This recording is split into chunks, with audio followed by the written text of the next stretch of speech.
Era 1 da manhã quando minha filha apareceu na minha porta, machucada e cheia de hematomas.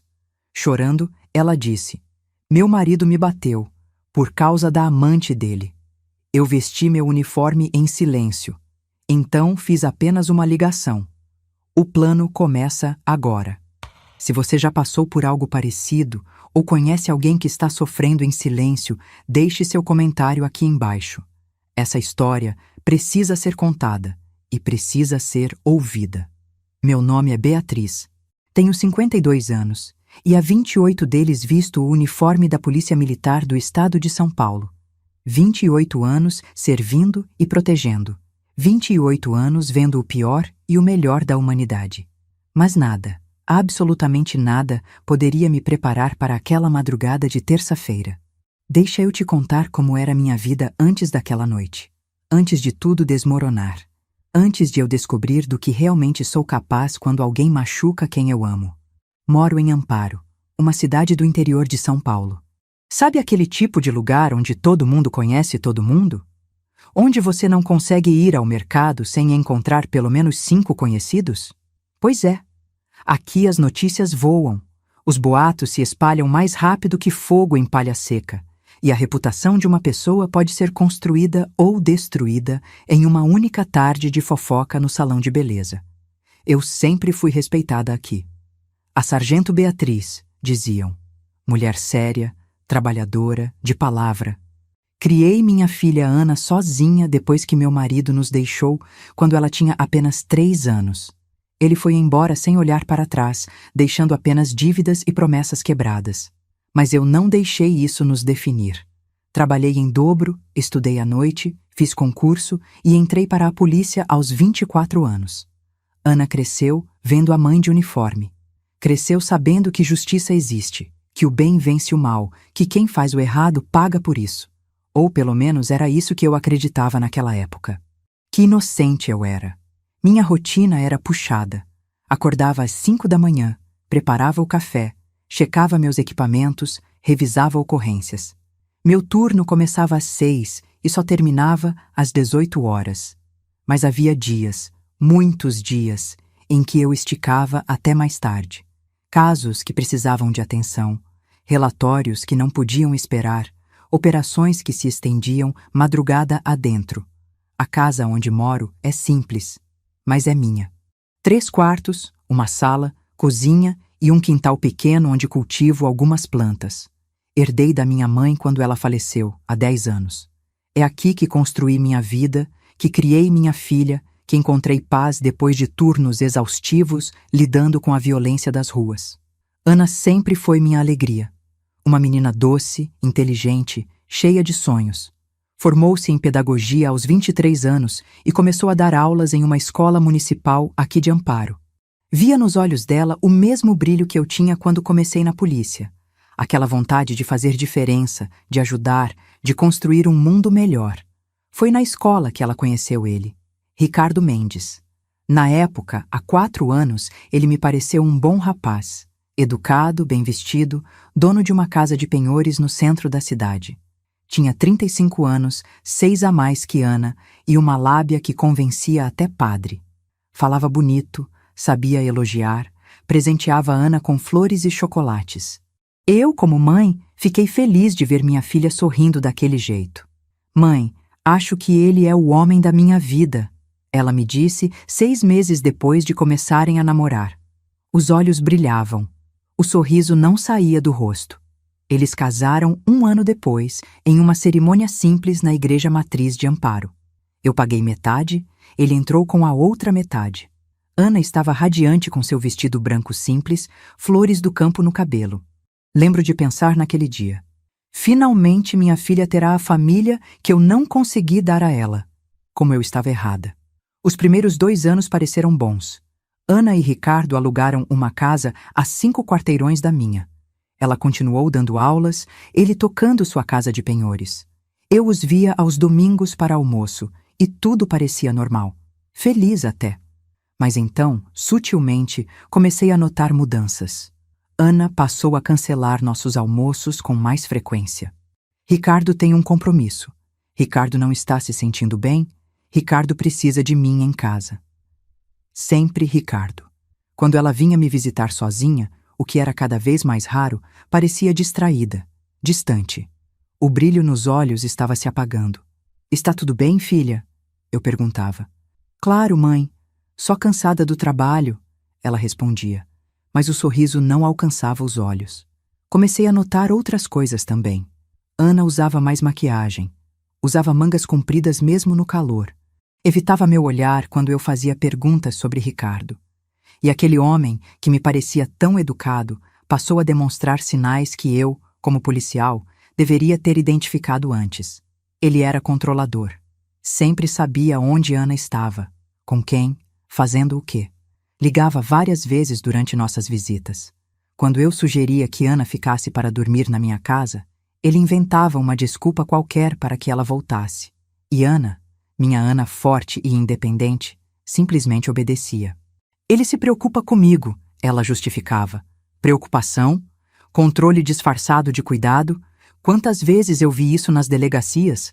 Quantas mulheres eu ouvi dizer exatamente a mesma frase antes de acabarem no hospital?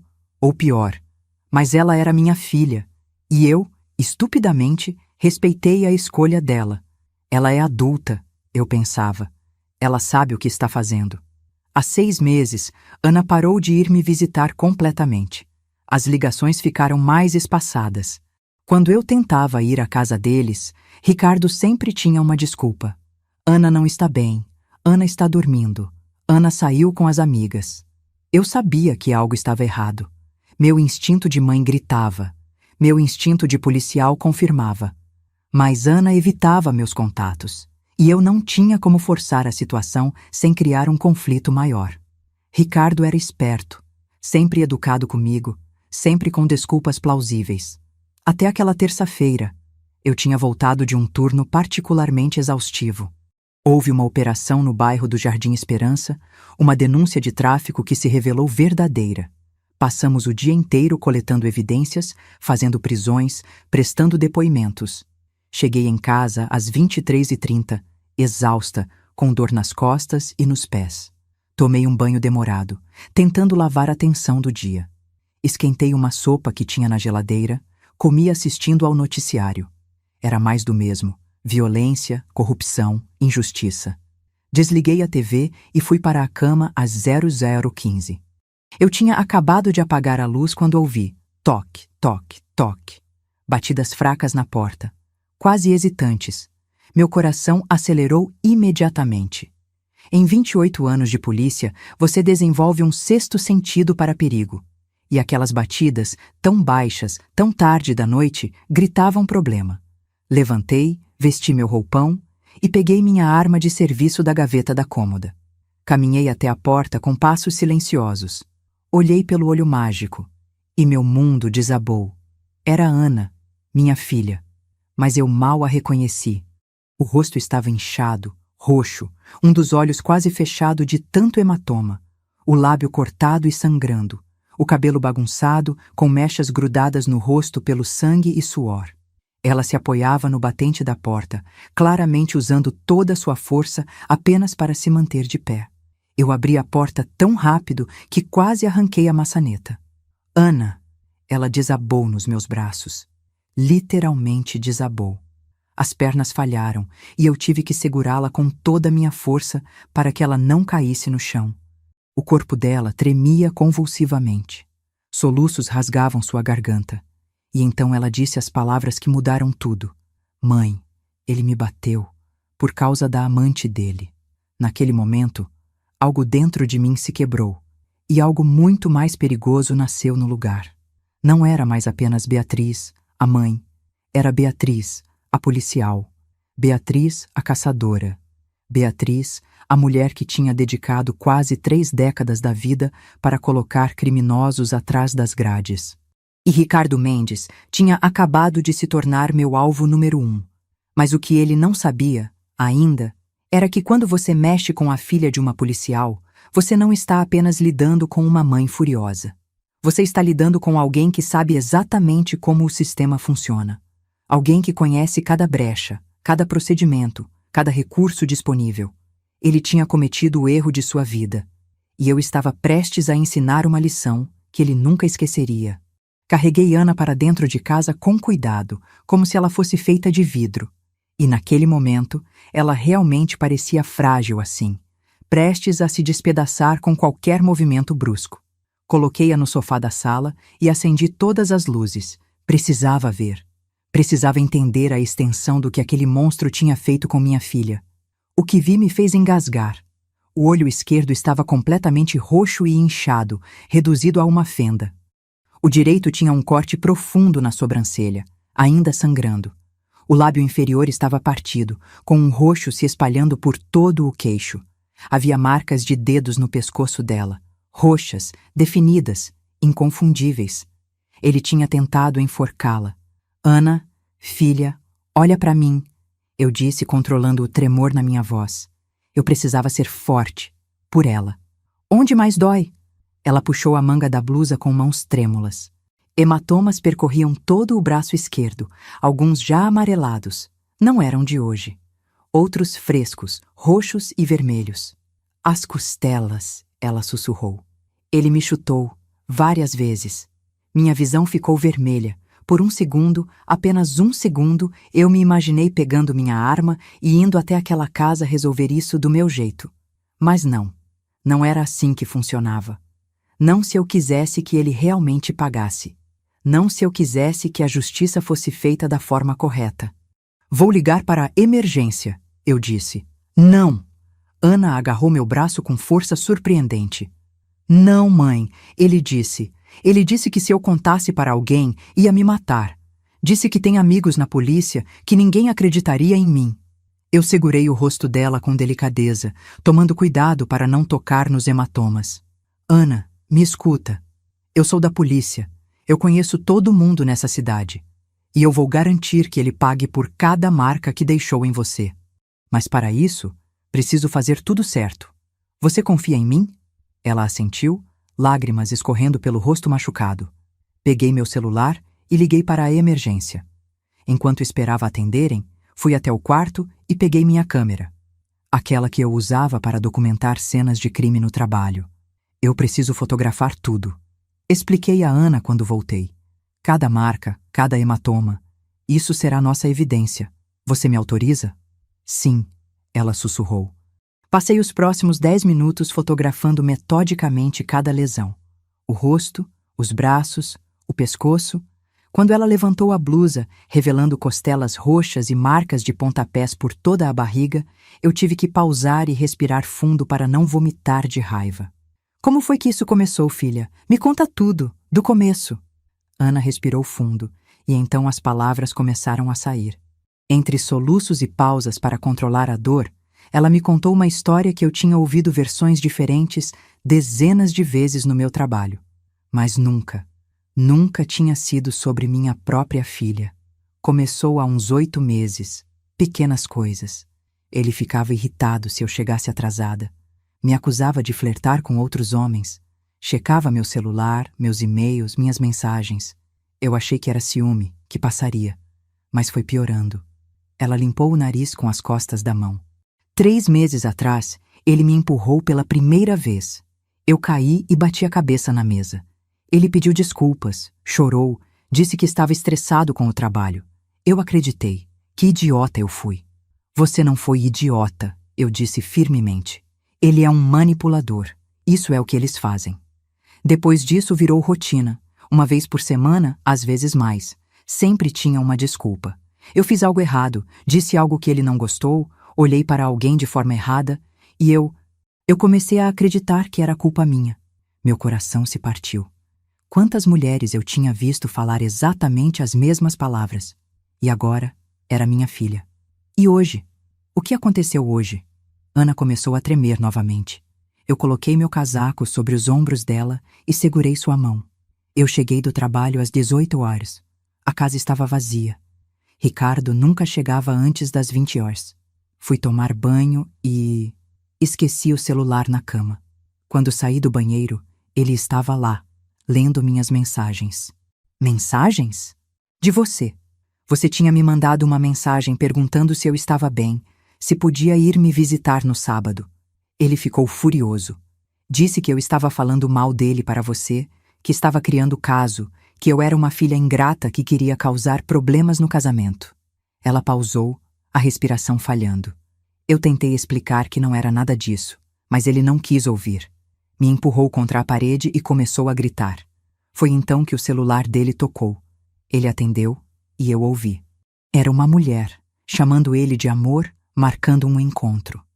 Ana riu sem humor, mais sangue escorrendo do lábio partido. Quando ele desligou, eu perguntei quem era.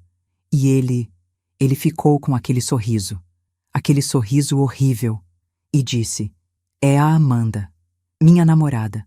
Pelo menos ela sabe como tratar um homem direito, não é uma fracassada igual você." Minha mão se fechou em punho. Amanda. Um nome. Isso era bom. Isso era útil. Eu fiquei em choque. Não conseguia acreditar. 4 anos juntos e ele tinha uma amante? Comecei a chorar, a gritar com ele. Foi aí que ele perdeu o controle completamente. A voz dela ficou mais fraca, mais distante. Ele me deu um soco no rosto. Eu caí. Então veio outro e outro. Eu tentei me proteger, mas ele era mais forte.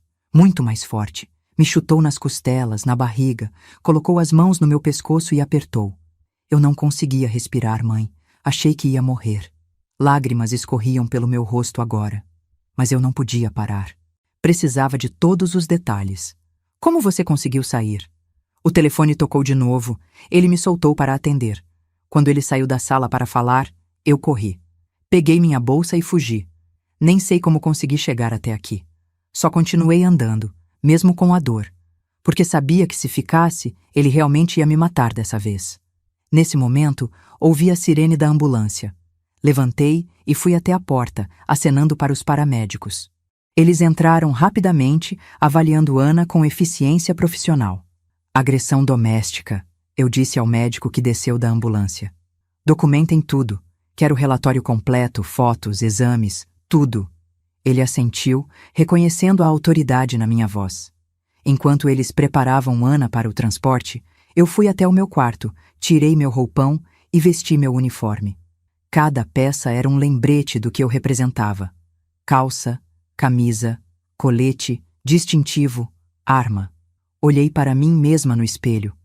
Meus olhos estavam vermelhos de tanto chorar, mas havia algo mais neles agora.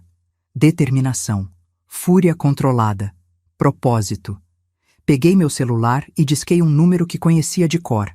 "Comandante Santos? É a Beatriz. Desculpa ligar tão tarde, mas eu preciso falar com você. É urgente. Sobre minha filha." Houve uma pausa do outro lado da linha. "O que aconteceu, Beatriz?" "Violência doméstica, agressão grave. O agressor é meu genro e comandante. Eu vou precisar de sua ajuda para fazer isso do jeito certo, porque meu primeiro instinto neste momento não é exatamente legal." Ele entendeu imediatamente. "Vou encontrar você no hospital em 30 minutos. Beatriz, respira. Vamos fazer isso da forma certa. Ele vai pagar." "Oh, ele vai pagar. Isso eu garanto." Desliguei e fui até Ana, que estava sendo colocada na maca. "Mãe, você vem comigo?" "Vou sim, filha. E depois disso, você nunca mais vai precisar ter medo dele. Eu prometo." Mas antes de sair, fiz mais uma ligação. Para Dona Camila, minha vizinha. Ela tinha câmeras de segurança apontadas para a rua. Câmeras que teriam captado Ana chegando machucada à minha porta. "Dona Camila, desculpa acordar a senhora. Preciso de um favor." Enquanto a ambulância seguia para o hospital, com Ana gemendo de dor a cada solavanco, eu me sentei ao lado dela e segurei sua mão. Minha mente já estava trabalhando, já estava formulando um plano. Ricardo Mendes tinha cometido o erro fatal de sua vida. Ele tinha machucado minha filha. E ele estava prestes a descobrir que existe uma grande diferença entre uma esposa assustada e uma sogra que é policial há quase 3 décadas. A caçada tinha começado, e eu nunca perdi a minha presa. O hospital estava quase vazio àquela hora da madrugada. As luzes fluorescentes do corredor da emergência piscavam intermitentemente, criando uma atmosfera de sonho, ou pesadelo. Eu estava sentada em uma cadeira de plástico desconfortável, assistindo através da janela da sala de exames, enquanto a doutora Letícia Fonseca examinava Ana. Eram 2h15 da manhã. Meu uniforme estava amassado. Meus olhos ardiam de cansaço e lágrimas contidas. Mas minha mente estava mais afiada do que nunca. O comandante Santos chegou 15 minutos depois de nós. Um homem alto, de cabelos grisalhos e postura militar impecável, mesmo no meio da madrugada. Ele tinha sido meu superior direto por 10 anos. E mais importante, era alguém em quem eu confiava cegamente. Beatriz, ele disse, colocando uma mão no meu ombro. Como ela está? 3 costelas fraturadas, concussão leve, cortes e contusões por todo o corpo, marcas de estrangulamento no pescoço. Minha voz saiu mecânica. Profissional. Era a única forma de manter a sanidade. A médica disse que se ele tivesse apertado por mais alguns segundos, poderia ter causado danos permanentes. Ou pior. O comandante fechou os olhos e balançou a cabeça. Você já fez o BO? Ainda não. Quero fazer com todos os detalhes. Relatório médico completo, fotos, depoimento dela. Quero um caso tão sólido que não deixe espaço para nenhum advogado safado criar dúvida. Esse é o espírito certo, ele disse.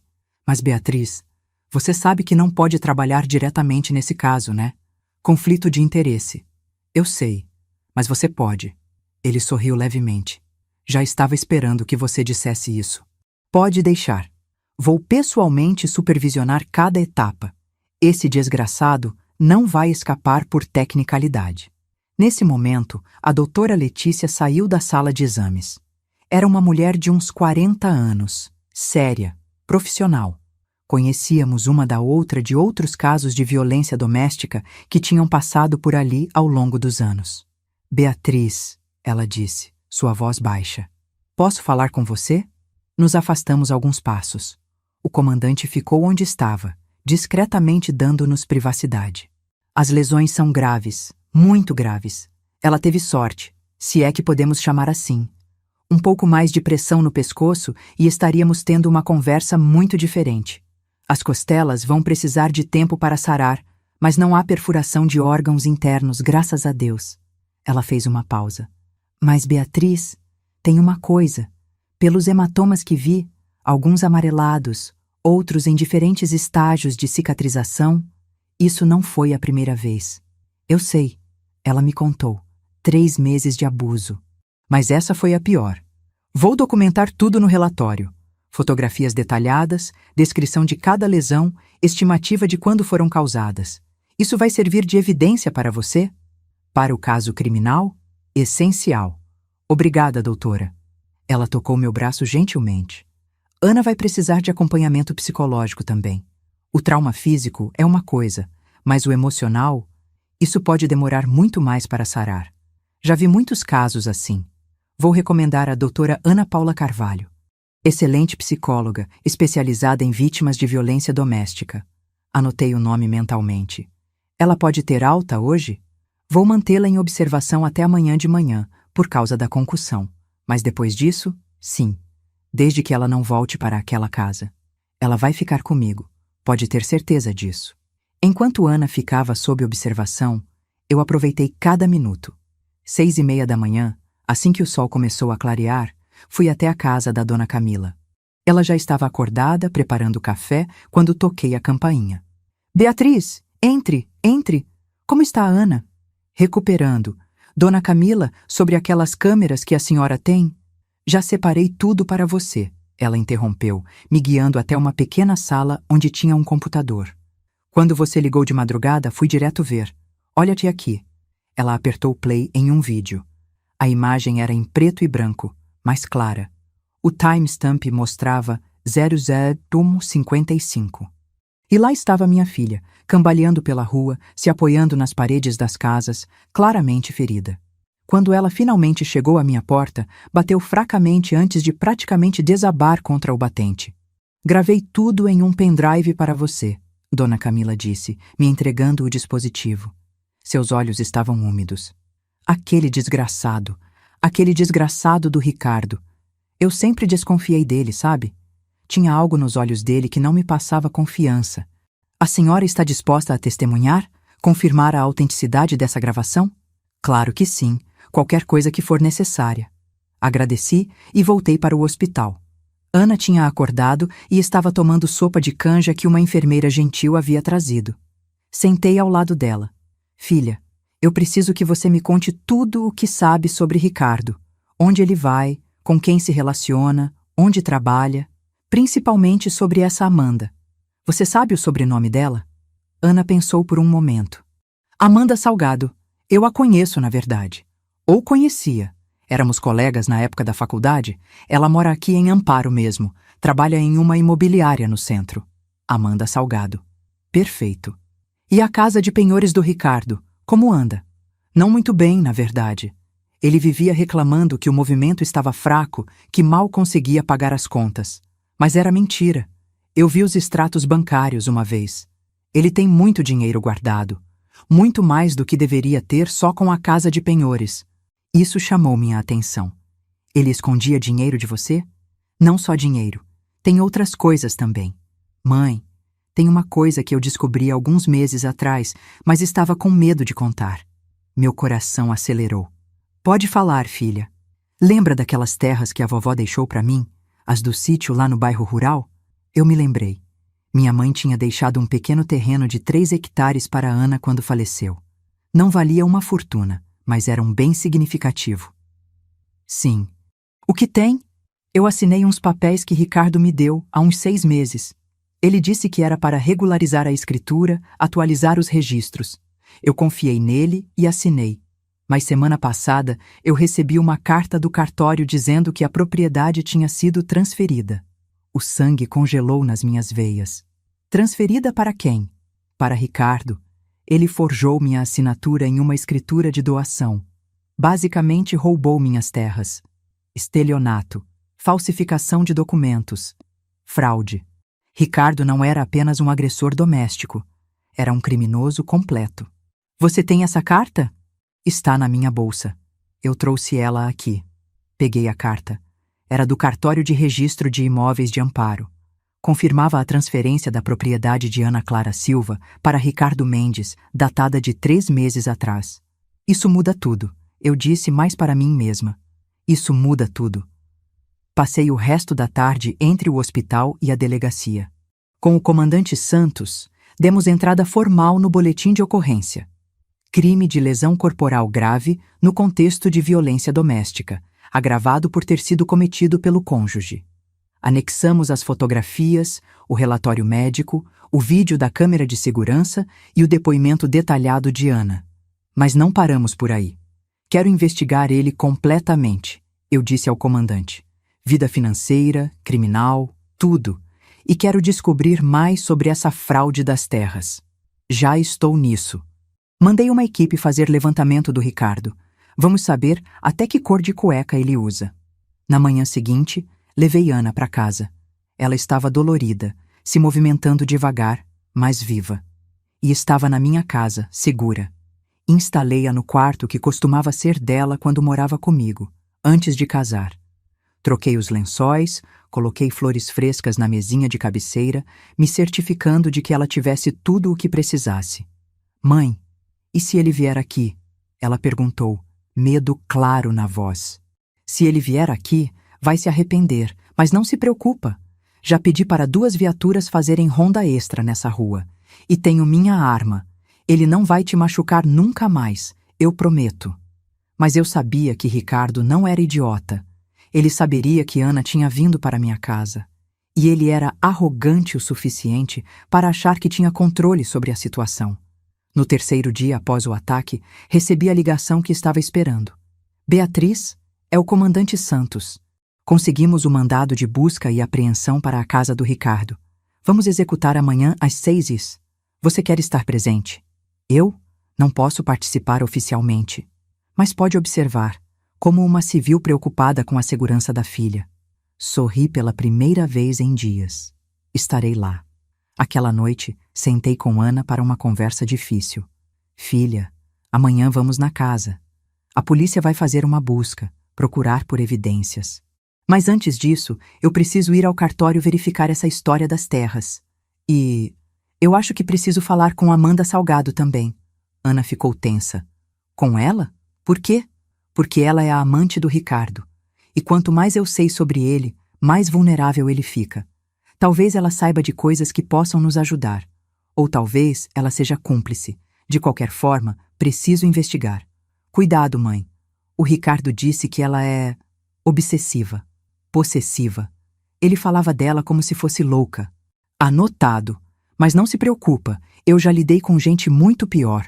Na manhã seguinte, às 5h30, eu estava em frente à casa que tinha sido de Ana e Ricardo. Uma casa simples, de 2 andares, com um pequeno jardim na frente. Parecia normal, pacífica. Quem olhasse de fora nunca imaginaria os horrores que aconteciam ali dentro. O comandante chegou com mais 4 policiais e o mandado na mão. Tocamos a campainha. 1 vez, 2, 3. Ricardo abriu a porta aos gritos. Que porra é essa? Que horas são essas de ficar tocando campainha? Então ele me viu. E seu rosto mudou. Por uma fração de segundo, vi medo em seus olhos, mas então ele recompôs a máscara de arrogância. Ah, a sogra. Veio buscar as coisas da sua filha histérica? O comandante se posicionou entre nós antes que eu pudesse responder. Senhor Ricardo Mendes? Sou o comandante Santos da Polícia Militar. Tenho aqui um mandado de busca e apreensão relacionado a uma investigação de agressão doméstica e possível estelionato. Vou precisar que o senhor nos dê acesso completo à residência.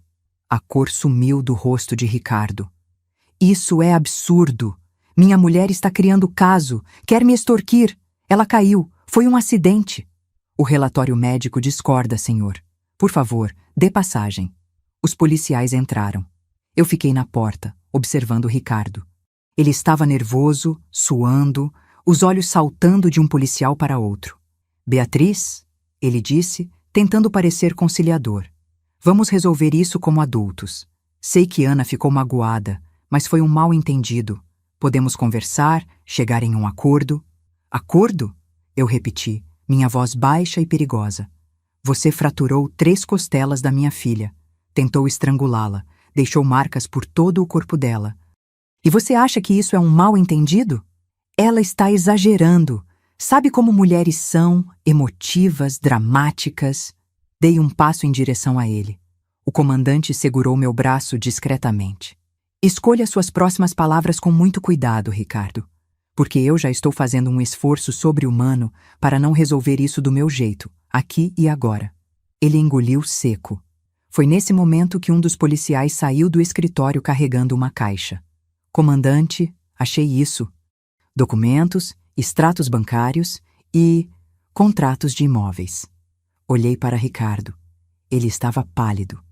Parece que você tem muito a explicar, eu disse. E era só o começo. Porque no fundo daquela caixa, no meio de papéis rabiscados e recibos amassados, estava a prova do que eu suspeitava. Ricardo não tinha apenas roubado as terras de Ana. Ele tinha uma operação de estelionato muito maior do que eu imaginava, envolvendo várias propriedades, várias vítimas. Minha filha não era a primeira, mas ia ser a última. Enquanto os policiais catalogavam as evidências, peguei meu telefone e fiz uma anotação. Próximo passo: falar com Amanda Salgado. Descobrir o que mais ele está escondendo. A teia de mentiras de Ricardo estava começando a se desfazer, e eu ia puxar cada fio até que ele ficasse completamente exposto, vulnerável, sem saída. Ele tinha machucado minha filha. Agora era a hora dele descobrir que até os monstros têm pesadelos. E o pesadelo dele usava uniforme. Os documentos apreendidos na casa de Ricardo contavam uma história muito mais sombria do que eu imaginava. Passei a tarde inteira no escritório do comandante Santos, café frio ao lado, analisando página por página. Isso é de uma mulher em pedreira, eu disse, apontando para um dos contratos. Viúva, 67 anos. Ele convenceu ela a assinar uma procuração, dando poderes para administrar o apartamento dela enquanto ela viajava para visitar a filha. 3 semanas depois, ele vendeu o imóvel. O comandante balançou a cabeça, incrédulo. E essa aqui? Senhor de 73 anos com Alzheimer inicial. A família nem sabia que ele tinha assinado a escritura da casa até receberem uma ordem de despejo. Havia pelo menos 7 casos similares. Todos idosos, todos vulneráveis, todos enganados por Ricardo Mendes com sua lábia e aparência de bom moço. Ele é um predador, o comandante disse, e escolhe as presas mais fracas. Igual fez com Ana, eu respondi amargamente, mas cometeu um erro, porque as outras vítimas não tinham uma mãe policial. Já entrei em contato com as famílias dessas vítimas, ele continuou. Todas querem processar. Isso vai virar um caso enorme, Beatriz. Federal, provavelmente. Quanto mais charges contra ele, melhor. Mas tinha algo me incomodando. Uma pergunta que não saía da minha cabeça. Onde está o dinheiro? O quê? O dinheiro das vendas fraudulentas. 7 propriedades, estamos falando de mais de 3 milhões de reais em valor total. Checamos as contas bancárias dele. Não está lá. Tem alguns milhares, não mais que isso. Então onde está o resto? O comandante franziu a testa. Boa pergunta. Vou mandar investigar contas em nome de terceiros, paraísos fiscais, o usual. Ou, eu disse devagar, uma ideia se formando. Talvez esteja em nome de alguém próximo a ele. Alguém em quem ele confia. A amante. Amanda Salgado. Trabalha em uma imobiliária, você disse. Que conveniente. Talvez ela não seja só a amante. Talvez seja cúmplice. Foi então que meu telefone tocou. Era Ana. Mãe? Você pode voltar para casa? Havia algo na voz dela. Medo. O que aconteceu? Recebi uma mensagem. Do Ricardo. Meu sangue gelou. Estou indo agora. Cheguei em casa em 10 minutos.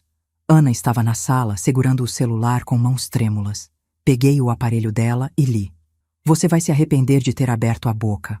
Sua mãe pode ser policial, mas não pode te proteger o tempo todo. E quando ela não estiver olhando... Vou terminar o que comecei. Uma onda de fúria me atravessou. Ele está te ameaçando. Por mensagem. Que idiota! Mãe, estou com medo. E se ele vier aqui? E se... Calma. Respira. Primeiro, isso aqui é evidência.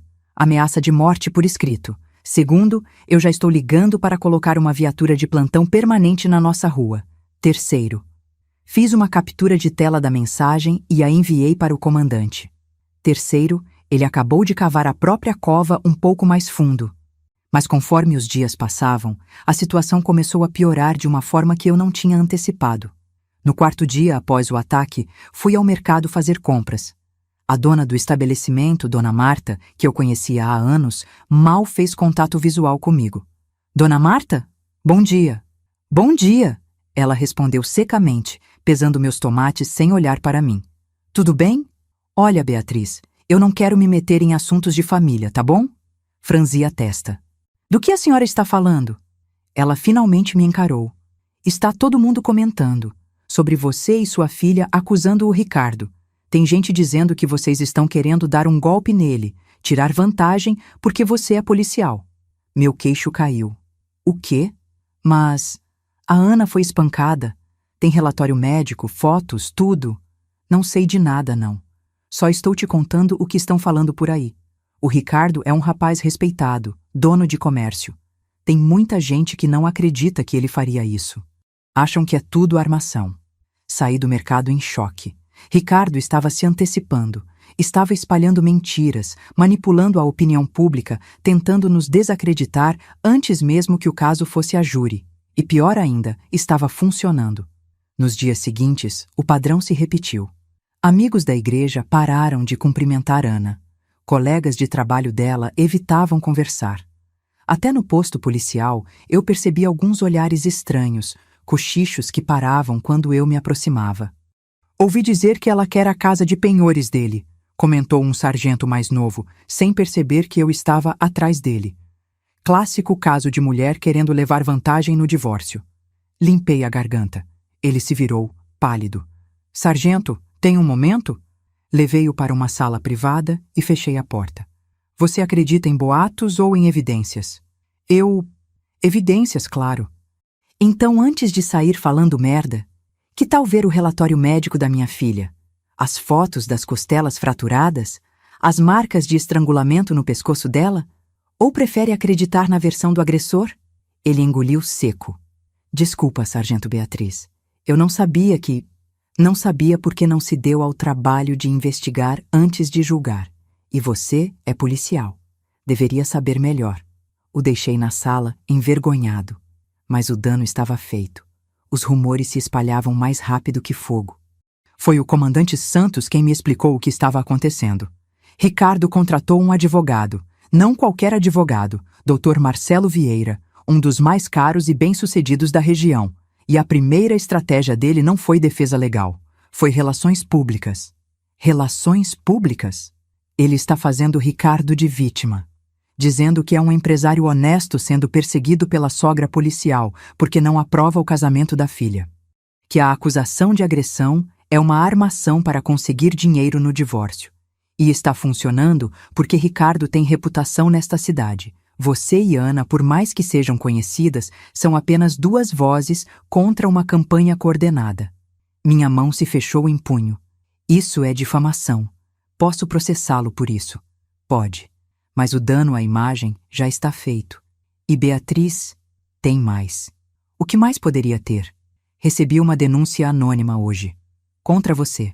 Alegando que está usando sua posição como policial para perseguir um cidadão inocente que está fabricando evidências, abusando de poder.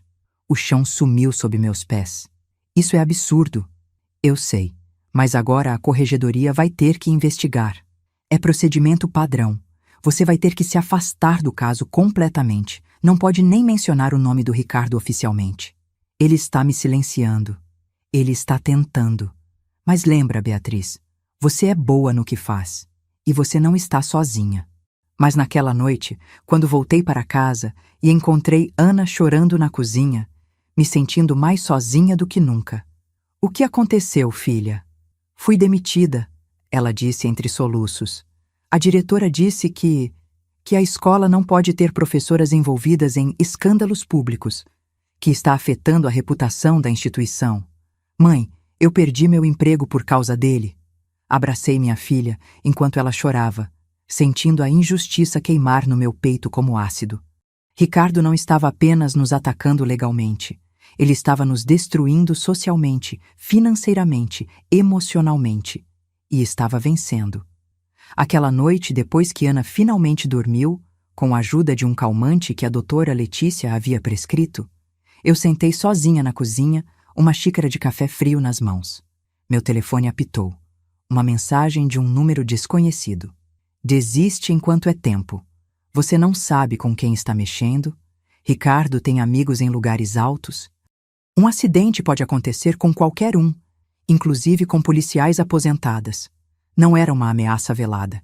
Era direta. Por um momento, apenas um momento, considerei realmente desistir. Pegar Ana e sumir para outra cidade, recomeçar longe daqui, longe de Ricardo e suas mentiras. Mas então lembrei do rosto da minha filha naquela madrugada. Lembrei das marcas roxas no pescoço dela, das costelas fraturadas, do medo nos olhos, e lembrei das outras vítimas. A viúva de 67 anos que perdeu seu apartamento. O senhor com Alzheimer despejado da própria casa. Todas as pessoas que Ricardo tinha destruído e que continuaria destruindo se ninguém o parasse. Não. Não era hora de desistir. Era hora de mudar de estratégia. Se Ricardo queria jogar sujo, eu podia jogar mais sujo ainda, porque eu tinha uma arma que ele não esperava. Eu tinha a verdade. E estava na hora de garantir que ela viesse à luz, não importa o que custasse. Peguei meu telefone e comecei a digitar uma mensagem para o comandante Santos. Preciso falar com Amanda Salgado. Amanhã. Ela é a chave para tudo. A resposta veio segundos depois. Já estou rastreando a localização dela. Você terá o endereço pela manhã. Mas Beatriz, cuidado. Se ela está com ele, pode ser perigosa. Deixa comigo. Já lidei com o pior. Desliguei o telefone e olhei pela janela da cozinha. A rua estava escura, silenciosa. Mas eu podia jurar que vi uma sombra se movendo perto do poste de luz. Alguém estava nos vigiando. Ricardo estava escalando a guerra.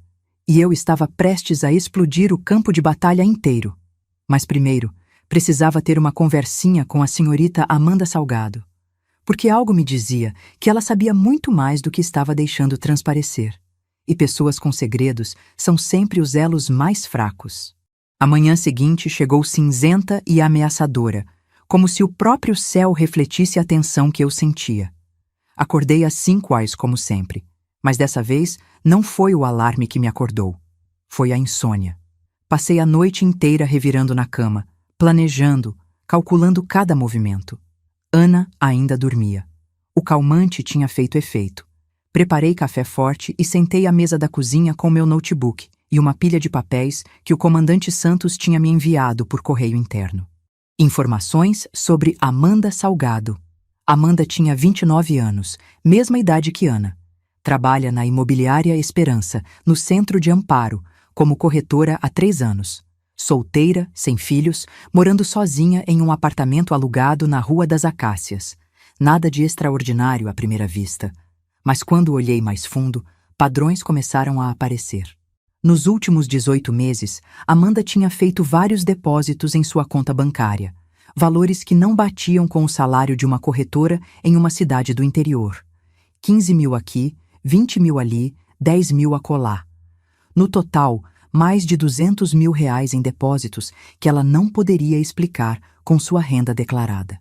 E mais interessante ainda, as datas dos depósitos coincidiam perfeitamente com as vendas fraudulentas das propriedades que Ricardo tinha roubado. Ela é cúmplice, eu murmurei para mim mesma. Ele usava ela para branquear o dinheiro. Mas será que ela sabia o que estava fazendo? Ou Ricardo a tinha manipulado também, como fez com Ana e todas as outras vítimas? Meu telefone vibrou. Comandante Santos. Amanda trabalha hoje. Entra às 9 horas. O endereço da imobiliária você já tem. Quer que eu mande alguém com você? Pensei por um momento. Por um lado, ter apoio policial seria útil. Por outro, Amanda poderia ficar na defensiva, se fechar completamente se visse o uniforme. Não, vou sozinha. Como civil, tenho mais chance de fazê-la falar. Cuidado, Beatriz. Se ela está envolvida com Ricardo, pode ser mais perigosa do que parece. Já lidei com pior. Mas tinha que ser honesta comigo mesma. Estava nervosa. Porque essa conversa com Amanda poderia mudar tudo. Poderia ser a peça que faltava para montar o quebra-cabeça completo e destruir Ricardo de uma vez por todas. Ou poderia ser um beco sem saída.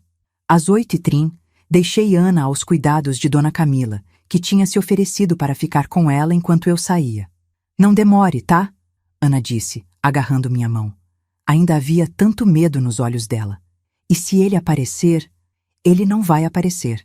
Tem 2 policiais fazendo ronda na rua a cada 15 minutos. E a Dona Camila tem o número do comandante na descagem rápida. Você está segura. Mas quando saí de casa, conferi minha arma de serviço discretamente presa à cintura, escondida pelo casaco. Só para garantir. A Imobiliária Esperança ficava em um prédio antigo no centro, com vitrines exibindo fotos de casas e apartamentos. Através do vidro, pude ver uma recepção pequena, algumas mesas com computadores e uma mulher loira organizando papéis. Amanda. Ela era bonita, isso era inegável. Cabelos loiros tingidos, maquiagem caprichada, roupas que gritavam, caras demais para o salário que ela declarava. Brincos de ouro, relógio de marca, bolsa de grife. Ricardo certamente tinha bom gosto para amantes. Lástima que não tivesse o mesmo padrão ético para relacionamentos. Respirei fundo e entrei. Uma campainha digital tilintou. Amanda levantou os olhos e sorriu. Aquele sorriso profissional, automático, de vendedora. Bom dia. Bem-vinda à Imobiliária Esperança. Em que posso ajudar? Bom dia, Amanda. Meu nome é Beatriz. O sorriso vacilou. Só um pouco, apenas uma fração de segundo, mas eu estava treinada para notar essas coisas. Ela me reconheceu. Claro que reconheceu. Ricardo devia ter mostrado fotos, falado sobre a sogra problemática. Oh, você é a mãe da Ana. Isso mesmo. O resto do sorriso desapareceu completamente. Olha, não sei o que você quer, mas eu não tenho nada a ver com os problemas entre o Ricardo e a Ana. Isso é entre eles. Não tem nada a ver? Repeti, mantendo minha voz calma. Engraçado, porque foi por sua causa que ele espancou minha filha até quebrar 3 costelas dela. Amanda ficou pálida. Eu não sabia que ele tinha machucado ela? Claro que sabia. Você estava ao telefone com ele minutos antes. Ana ouviu você chamando ele de amor, marcando um encontro.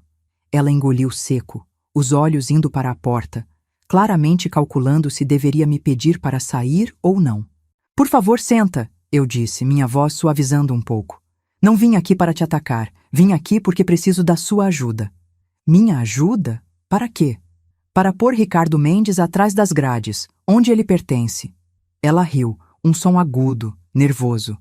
Você está louca. Ricardo não fez nada de errado. A Ana, que é dramática, vivia inventando coisas, tentando chamar atenção. É mesmo? Interrompi. Tirei meu celular do bolso e abri as fotos que tinha tirado de Ana no hospital. Virei a tela para Amanda. Ela olhou. E empalideceu ainda mais. Uma das mãos foi para a boca. 3 costelas fraturadas, eu disse, passando para a próxima foto. Cortes no rosto. Hematomas por todo o corpo. Marcas de estrangulamento no pescoço. Isso é o que Ricardo Mendes fez com minha filha. E você vai me dizer que ela está sendo dramática? Amanda desviou os olhos. Olha, eu sinto muito pelo que aconteceu com ela. Mas não foi culpa minha. Eu não sabia... Quanto dinheiro ele te deu, Amanda? Ela congelou. O quê? Quanto dinheiro Ricardo te deu nos últimos 18 meses? Porque a polícia já está investigando suas contas bancárias. E a gente sabe sobre os depósitos. Mais de R$ 200.000 que não podem ser explicados pelo seu salário como corretora. O rosto dela ficou vermelho, depois branco, depois vermelho de novo. Eu não sei do que você está falando. Vou te dizer do que estou falando. Ricardo roubou propriedades de idosos vulneráveis usando fraude. Forjou assinaturas, enganou pessoas com Alzheimer, se aproveitou de viúvas, e você foi a intermediária. Ele te usou para vender essas propriedades, para lavar o dinheiro, para esconder o rastro dele. Não, eu não sabia que as vendas eram ilegais. Ele disse que eram negócios legítimos. Ah, então você admite que estava envolvida? Amanda percebeu o erro e ficou em silêncio, os olhos arregalados. Aproveitei a abertura. Olha, Amanda, eu entendo. Você conheceu um cara charmoso, bem-sucedido, que te ofereceu dinheiro fácil. Você confiou nele. Mas a verdade é que Ricardo usou você. Assim como usou minha filha. Assim como usou todas aquelas vítimas dele. E agora, quando a situação apertar, quem você acha que ele vai jogar debaixo do ônibus para se salvar? Ela mordeu o lábio, lágrimas se formando nos olhos. Eu não quero ir presa. Então coopera. Testemunha contra ele. Conta tudo o que sabe. Com seu depoimento, a gente pode garantir que ele nunca mais vai machucar ninguém. E o que eu ganho com isso? Redução de pena. Talvez até imunidade, se a promotoria aceitar um acordo. Mas se você ficar do lado dele, vai afundar junto. E não tenho pena de cúmplices, Amanda. Só de vítimas. Ela ficou em silêncio por um longo momento, olhando para as próprias mãos. Ele me ama. Ela disse finalmente, a voz pequena. Ele disse que ia deixar a Ana, que a gente ia ficar juntos. Que íamos ter uma vida boa com o dinheiro das vendas. Meu coração se apertou. Pobre garota, tão manipulada quanto Ana tinha sido, só que de formas diferentes. Amanda, ele não te ama. Homens que amam não usam as pessoas como ferramentas. Não mentem, não manipulam, não destroem vidas. Ricardo é um sociopata. E você é só mais uma peça no jogo dele. Uma lágrima escorreu pelo rosto dela, deixando um rastro de rímel. Eu preciso pensar. Você tem até amanhã, eu disse, ficando de pé. Depois disso, a polícia vai te procurar oficialmente.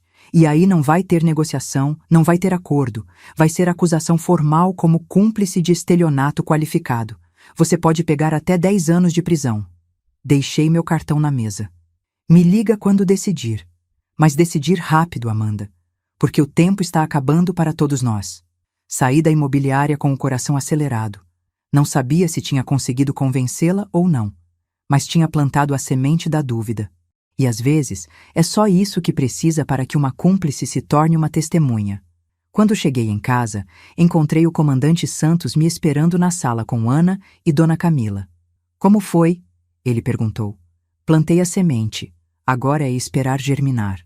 Ela está assustada, tem medo de ir presa. Se a gente oferecer um acordo decente, ela vai falar.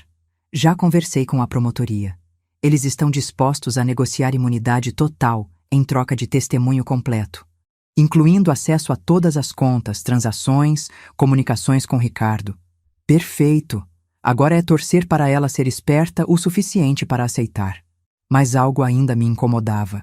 Ricardo estava quieto demais, sem ameaças, sem mensagens, sem aparições.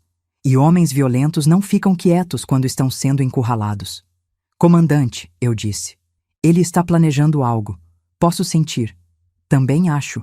Por isso aumentei a segurança ao redor da sua casa. E coloquei escolta 24 horas para você e Ana. Se ele tentar qualquer coisa, vamos saber. Naquela noite tentei dormir, mas não consegui. Cada ruído me fazia pular. Cada sombra na janela parecia uma ameaça. Às 2 da manhã, meu telefone tocou. Número desconhecido. Atendi. Beatriz? Sou eu, Amanda. Meu coração disparou. Amanda, decidiu? Sim, vou testemunhar. Vou contar tudo. Mas tem uma condição. Qual? Proteção. Ricardo tem amigos perigosos. Se ele descobrir que vou falar, não sei o que ele é capaz de fazer. Você terá proteção policial completa, eu garanto. Ela respirou fundo. Então está decidido. Quando você quer que eu vá à delegacia? Amanhã de manhã, 9h. Vou estar lá. Beatriz? Sim. Eu sinto muito, pelo que aconteceu com sua filha. Eu realmente não sabia que ele era assim. Eu achei que ele te amava. Eu sei, mas agora você tem a chance de fazer a coisa certa. De ajudar não só a Ana, mas todas as outras vítimas dele. Vou fazer. Prometo. Desliguei e soltei um suspiro de alívio tão grande que meu corpo inteiro estremeceu. Tínhamos nossa testemunha. Tínhamos nossa evidência. E em breve teríamos nosso veredicto. Ricardo Mendes tinha acabado de perder a guerra. Ele só não sabia disso ainda, mas ia descobrir muito em breve. A manhã da audiência amanheceu clara, quase absurdamente bonita, como se o universo estivesse zombando da seriedade do momento. Sol brilhante, céu azul, pássaros cantando. Um dia perfeito para qualquer coisa, exceto para confrontar o homem que quase matou minha filha. Acordei às 5h, depois de mais uma noite mal dormida. Ana já estava acordada também, sentada na cozinha, mexendo distraidamente em uma xícara de chá que estava frio há tempos. Pronta? Perguntei, colocando a mão no ombro dela. Não, mas vamos assim mesmo. Ela estava diferente. Nos últimos dias, algo tinha mudado. A terapia com a doutora Ana Paula estava ajudando, sim, mas havia mais que isso. Havia uma determinação nova nos olhos dela. Uma linha dura na boca que não existia antes. Minha filha estava se transformando de vítima em sobrevivente. E eu nunca tinha me sentido tão orgulhosa. Às 8h30, Dr. Fernando Almeida chegou para nos buscar. Ele era um homem de uns 50 anos, cabelos grisalhos, óculos de armação fina e um terno impecável que gritava competência. Bom dia, senhoras. Prontas para fazer história? História? Repeti. Esse caso vai fazer jurisprudência. Violência doméstica, estelionato qualificado, ameaças, falsificação de documentos. E o melhor, temos evidências irrefutáveis de tudo. Ricardo Mendes vai ser o exemplo perfeito de que abusadores não ficam impunes. No caminho para o fórum, Dr. Fernando nos preparou. O advogado dele, Dr. Marcelo Vieira, vai tentar de tudo. Vai questionar a credibilidade de vocês, vai sugerir que as lesões foram acidentais ou que Ana provocou. Vai pintar Ricardo como vítima de uma conspiração. Não se deixem abalar. Mantenham a calma, respondam apenas o que for perguntado e confiem nas evidências. E Amanda? Perguntei. Ela vai aparecer? Está em proteção policial desde ontem à noite. Vai entrar por uma entrada lateral, direto para a sala de testemunhas. Ricardo não vai nem vê-la antes do momento do testemunho. O Fórum de Amparo era um prédio antigo, todo em mármore, com aquele cheiro característico de papel velho e formalidade. Já tinha estado ali dezenas de vezes ao longo da carreira, mas nunca como parte diretamente envolvida. Quando entramos, vi Ricardo pela primeira vez desde a busca em sua casa. Ele estava com seu advogado, Dr. Marcelo Vieira, um homem alto, bronzeado, de terno caríssimo e um sorriso de tubarão. Ricardo usava um terno também, conservador, gravata discreta. Tinha até cortado o cabelo e feito a barba. A imagem perfeita do cidadão respeitável. Quando seus olhos encontraram os meus, ele sorriu. Não um sorriso amigável, um sorriso de desafio, de "você não vai ganhar". Tive que segurar Ana, que tinha dado um passo atrás instintivamente ao vê-lo. "Respira, filha. Ele não pode te machucar aqui. Não com metade da polícia de amparo presente." E era verdade. O comandante Santos estava lá, em uniforme completo. Outros 6 oficiais que eu conhecia estavam espalhados pela sala. Tinham vindo em solidariedade para mostrar apoio, mas também tinha muita gente do outro lado. Amigos de Ricardo, comerciantes do centro, gente que acreditava nas mentiras dele. Olhavam para mim e Ana com desconfiança, alguns até com hostilidade. A audiência começou às 10 horas em ponto. O juiz, Dr. Carlos Mendonça, era conhecido por ser duro, mas justo. Homem de seus 60 anos, carranca permanente, não aceitava enrolação de advogado nem de promotor. "Bom dia a todos, vamos aos autos. Caso número 48879-2025, Ana Clara Silva versus Ricardo Mendes.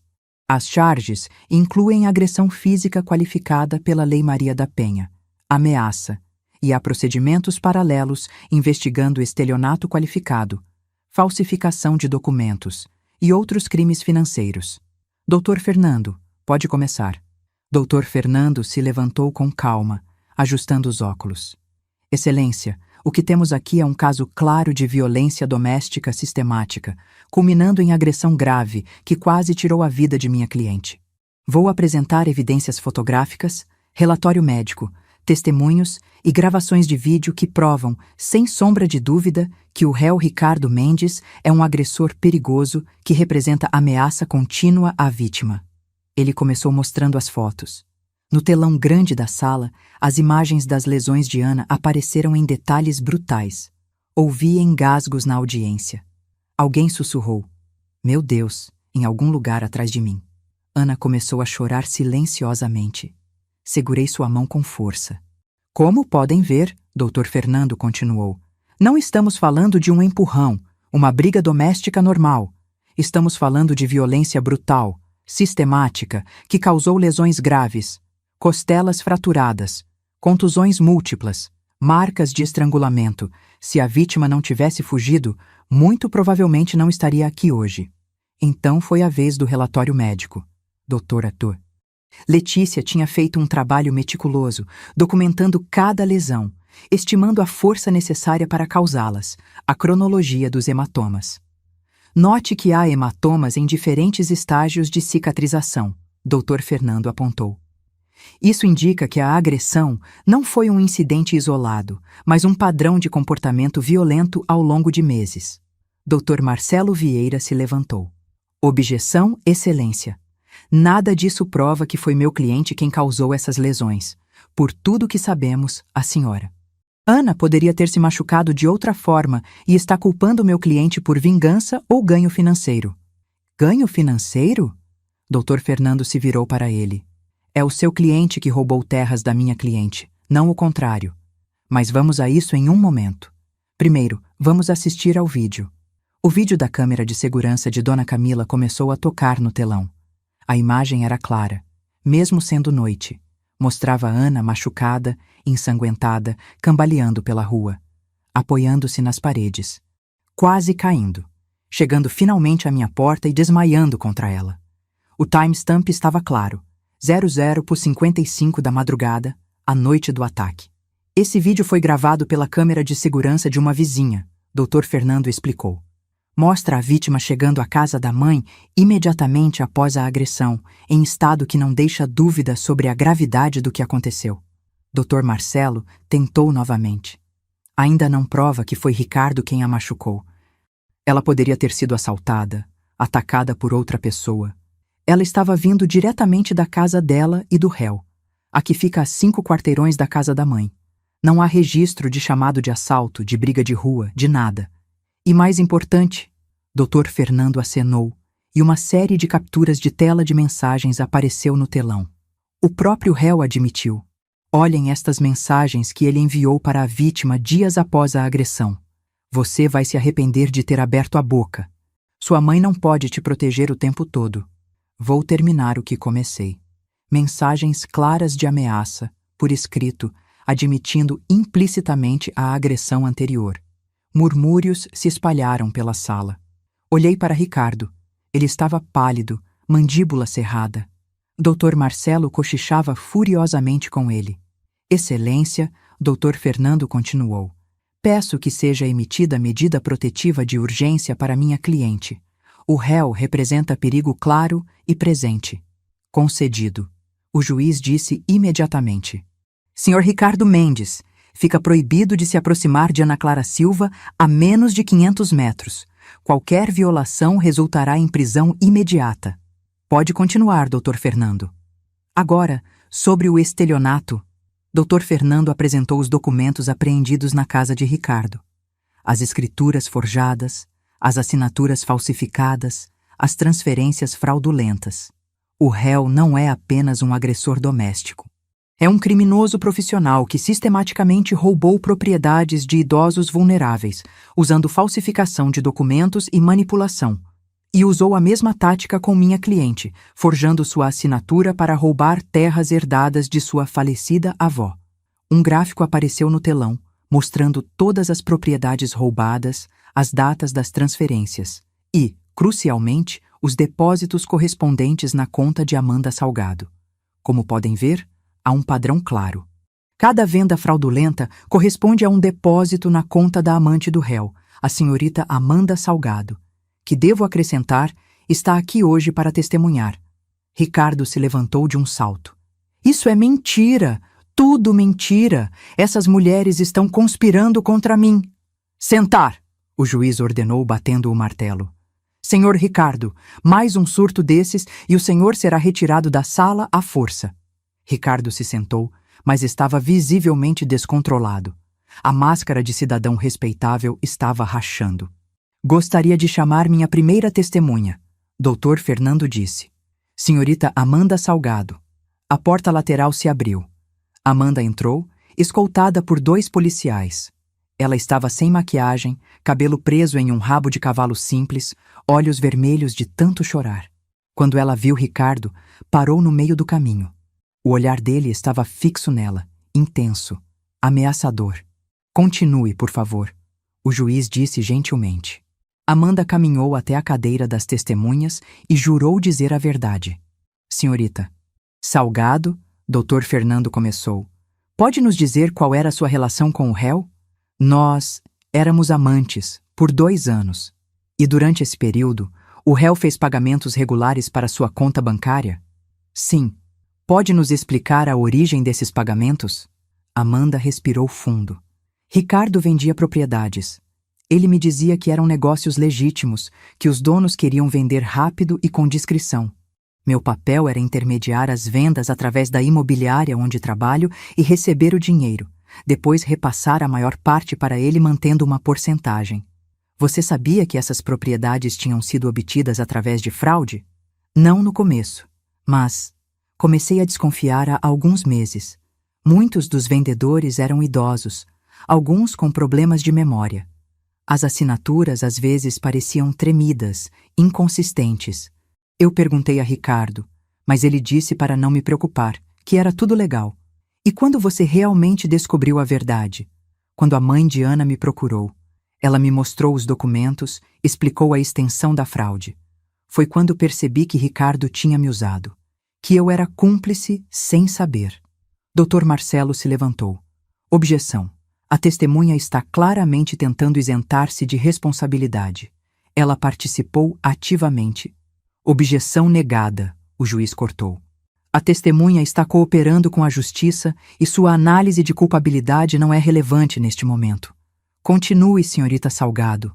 Tem mais, Amanda disse, sua voz ficando mais firme. Ricardo me contou coisas sobre Ana.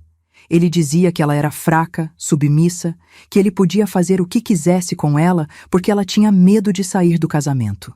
Ele se gabava disso. Dizia que tinha ela sob controle total. Lágrimas escorriam pelo rosto de Ana agora, mas ela não desviou os olhos de Amanda. E sobre a noite da agressão? Dr. Fernando perguntou. Eu estava com Ricardo algumas horas antes. Ele estava nervoso, agitado.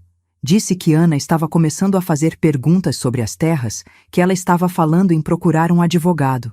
Ele estava com raiva. Disse que ia resolver isso de uma vez por todas. E você não achou isso preocupante? Achei. Tentei acalmá-lo, mas ele saiu da minha casa furioso. Foi direto para a casa dele e de Ana. Algumas horas depois me ligou. Estava ofegante, em pânico.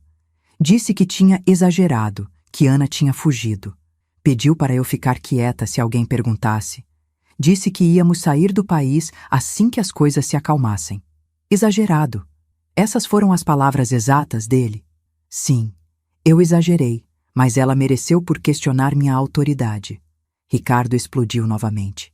Mentirosa, vadia, você está mentindo para salvar sua pele. O juiz bateu o martelo com força. Senhor Mendes, última advertência. Doutor. Marcelo, controle seu cliente ou ele será removido. Dr. Marcelo tentou acalmar Ricardo, mas era claro que tinha perdido o controle da situação. Dr. Fernando sorriu levemente, o sorriso de quem sabe que já ganhou. Mais uma pergunta, senhorita Salgado. Você tem medo do réu? Sim, ela respondeu sem hesitar. Muito.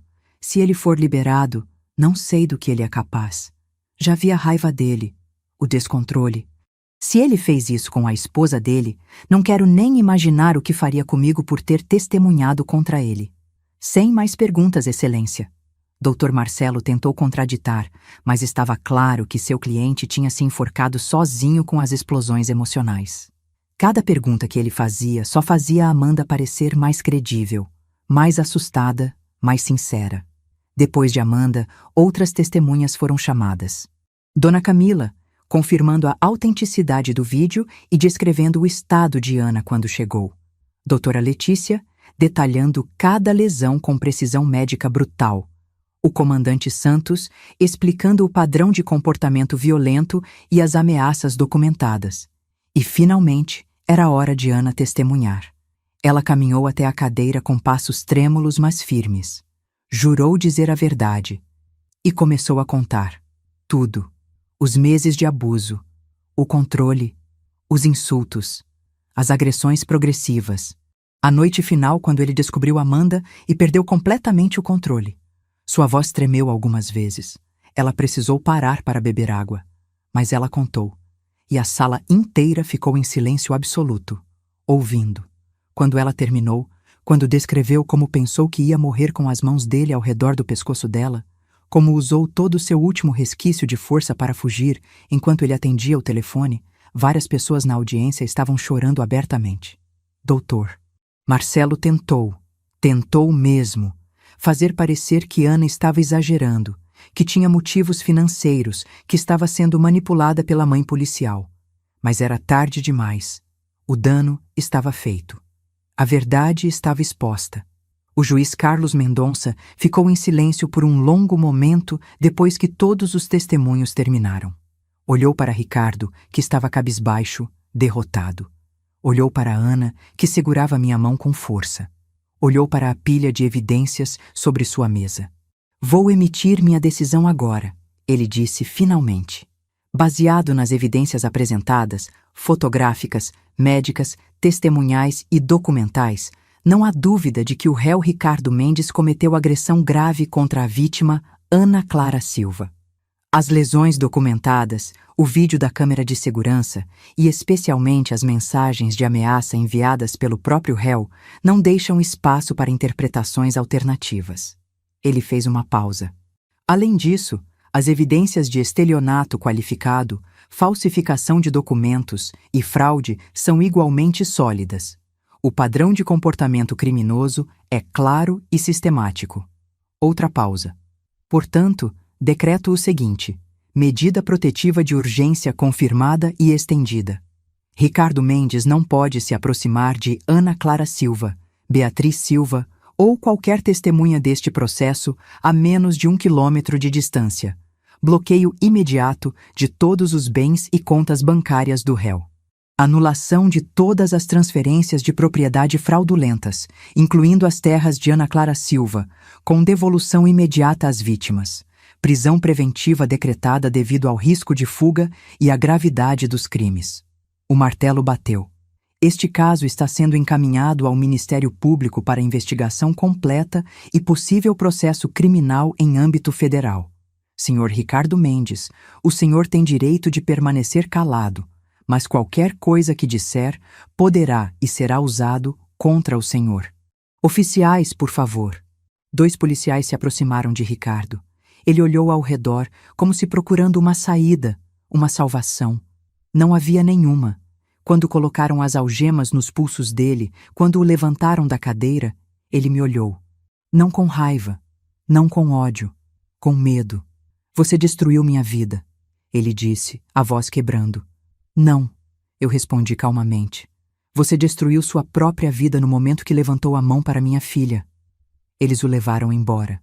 A sala explodiu em murmúrios, conversas, choque. Eu me virei para Ana, que estava chorando, mas dessa vez eram lágrimas de alívio. Acabou, ela sussurrou. Meu Deus, mãe, acabou. Abracei minha filha com toda a força que tinha, sentindo as lágrimas escorrerem pelo meu rosto também. Sim, minha filha. Acabou. Você está segura agora. Você está livre. Dr. Fernando se aproximou, sorrindo. Bem, isso foi absoluto. Nunca vi um caso tão claro. Ricardo vai pegar pelo menos 15 anos entre todos os crimes. E com as investigações federais, provavelmente mais. Obrigada, eu disse, apertando sua mão. Por tudo. Não me agradeça. Agradeça a si mesma. Você montou um caso perfeito, reuniu evidências irrefutáveis, encontrou testemunhas, fez tudo do jeito certo. Eu só apresentei o que você já tinha construído. Quando saímos do fórum, o sol ainda brilhava. O dia continuava perfeitamente bonito. Mas agora, finalmente, combinava com como eu me sentia. Vitoriosa, aliviada, exausta, mas principalmente esperançosa, porque a justiça tinha sido feita e minha filha estava segura. 3 meses depois, acordei com o cheiro de café fresco e panquecas, um luxo raro nas manhãs de domingo, normalmente reservadas para sono até tarde e preguiça merecida. Desci para a cozinha e encontrei Ana de avental fazendo o café da manhã. Seu cabelo estava preso em um coque desarrumado. Ela usava pijama e chinelos e estava cantarolando uma música antiga da rádio. Meu coração se encheu. Nos primeiros dias após o julgamento, Ana mal conseguia sair do quarto. As feridas físicas sararam relativamente rápido. As costelas levaram 6 semanas, os hematomas desapareceram em 3. Mas as feridas emocionais eram mais profundas, mais teimosas. Ela tinha pesadelos. Acordava gritando no meio da noite, suando frio, jurando que via Ricardo na janela, na porta, no jardim. Tinha ataques de pânico quando via homens com aparência similar ao dele na rua. Evitava lugares onde eles costumavam ir juntos. A doutora Ana Paula, sua psicóloga, explicou que era normal. PTSD, ela chamou. Transtorno de estresse pós-traumático, um processo de cura longo, gradual, não linear. Haverão dias bons e dias ruins, ela me disse. O importante é não desistir. E ter paciência, tanto com ela quanto com você mesma. Mas aqui estava minha filha, 3 meses depois, fazendo café da manhã e cantando. Um dia bom. Bom dia, dorminhoca, ela disse ao me ver, sorrindo. Achei que você ia dormir até o almoço. Bom dia, filha. O que é a ocasião? Nenhuma ocasião. Só acordei bem hoje. Quis fazer algo legal. Sentamos juntas à mesa, comendo panquecas com mel e frutas frescas, tomando café, conversando sobre amenidades. O jardim precisava de cuidados. A vizinha Dona Camila ia fazer aniversário semana que vem. O gato dela tinha tido filhotes, coisas normais, coisas cotidianas, coisas que não envolviam tribunais, violência, medo. Era maravilhoso. Mãe, Ana disse depois de um tempo, sua voz ficando mais séria. Eu recebi uma carta. Meu corpo ficou tenso instantaneamente. De quem? Da escola. Eles querem me recontratar. Disseram que cometeram um erro ao me demitir, que reagiram mal à situação. E com tudo que saiu no julgamento, com a verdade exposta, querem que eu volte. E você? Quer voltar? Ela pensou por um momento, mexendo nas panquecas no prato. Sim, eu acho que sim.